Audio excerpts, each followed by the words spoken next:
Welcome. This is a quick tutorial about cameras. Previously, you were introduced to the basics of the orbit camera and first-person camera. This time, I would like to show you a quick trick that can help you to improve your experiences with Badvisor. In this scene, I'm using a first-person camera.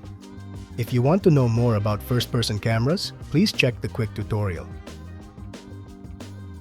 If I click on the floor, my camera will move to the location. But sometimes I want to stop moving. Perhaps I want to focus on something. In that case, I can simply open my camera settings and enable the option Lock. This will, as the name implies, lock your camera in the current position, and you need to disable this option in order to move again.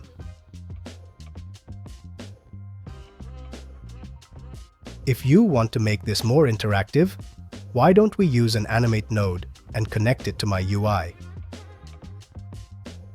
Now I will just connect this node to my pre-made timeline. This timeline is connected to my UI. So after clicking this icon, the camera will be locked. I hope this quick tutorial will help. Thank you for watching.